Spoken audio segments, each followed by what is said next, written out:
Galaxy 666 by Pel Toro. Session 6. Chapter 3.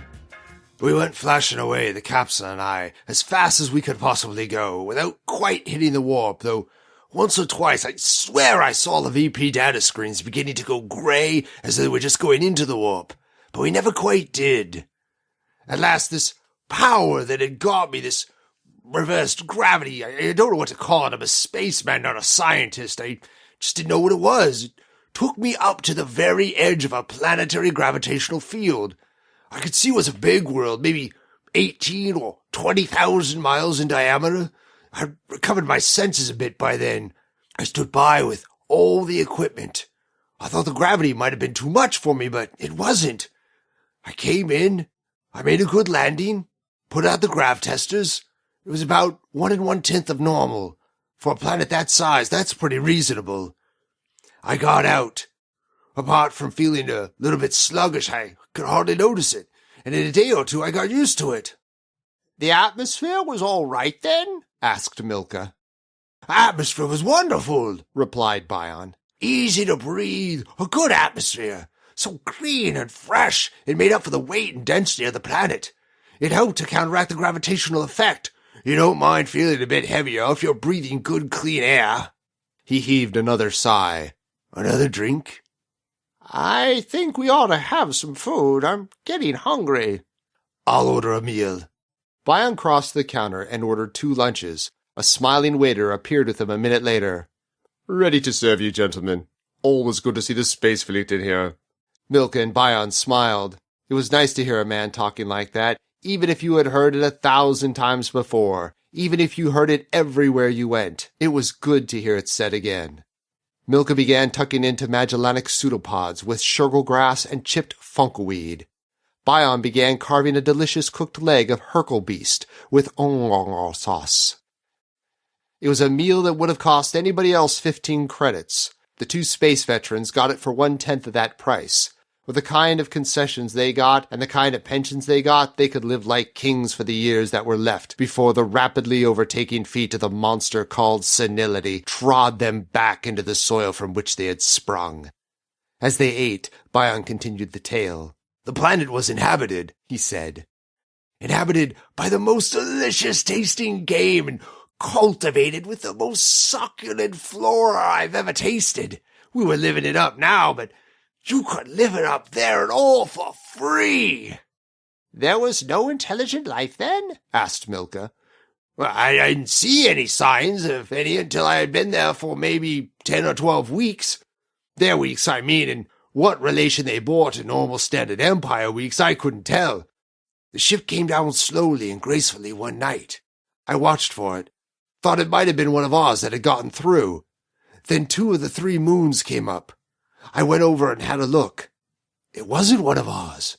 It was a kind of ship I'd never seen before. An alien? Asked Milka. A non-Empire man? A non-Empire something, said Bion. I never saw them. I walked into some kind of force field and I was hanging there like a fly in an invisible spider's web. Then something I couldn't see fetched my capsule and put me in it. I touched none of the controls, but I was flung off that planet as a good 3/4 converts a try at Twickham in the Galactic Rugby Finals. Ah, now that's a thing I'd like to see. My lifetime ambition. Do you know tickets are sold out 74 years ahead? And as for booking accommodations on Earth, it would take half your pension and your lifetime savings. Some people can even afford to live there, said Bion. Milka shook his head. They must own a galaxy apiece, he said. Bion nodded. Yes, only retired space commodores can afford Earth, he agreed. I've only rarely met a real Earthman, or even a descendant, apart from that one I was telling you about, the one I sailed with. They say that's why real Earthmen are so scarce, said Milka. Their standards are so terribly high, most of them are dead.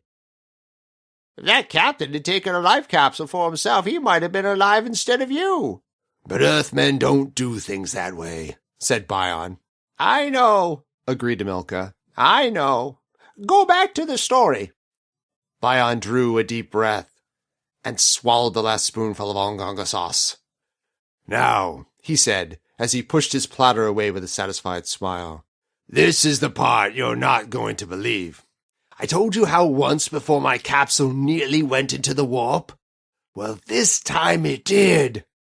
A capsule? gasped Milka, unbelieving. A capsule went into the warp. By the 7 green moons, said Milka. And when I came out of the warp, where do you think I was? Milka shook his head. I was back in Galaxy 665. Incredible! Absolutely incredible, said Milka. Can I join you, Grandfather? It was a young, clear, strong voice. It was Bion's son, Korzaak, the computer man. He was a good head taller than the old spaceman and altogether heavier in build. The two old men stood up and motioned to a chair. Korzaak joined them. You know my friend Milka, don't you? said Bion. I have had that pleasure, yes, said the computer man. Are you having a meal with us? asked Bion. I haven't really got time. I just came for a quick drink. I'm back on duty in a few minutes. Korzaak ran his fingers through long, wavy black hair. Bion beckoned to a passing steward and made an unmistakable drinking sign. The steward nodded and smiled back, and came back with a double alcove for Korzaak. For a man who's going back on duty, you're drinking that pretty fast, said Milka with a grin. I've got problems, Milka, said the young computer man. Oh, sir, have I got problems. Are you still working on that 666 business? asked Bion. I sure am, Grandfather, and it's driving me crazy. It's my pigeon, to use the words of the old Earth classics. Friend Ishkla and I are properly stuck with it. It looks as if it'll be my first assignment and my last. It'll go on for more than one lifetime by the look of the amount of stuff we've got piling up now. Tell us about the problem if it'll help, said Bion. I've been there, you know. Yes, you and a few other men who came back with utterly contradictory stories, said Korzaak.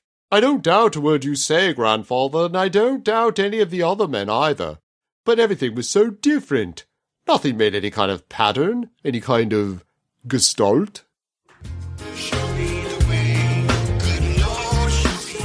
Here ends Session 6.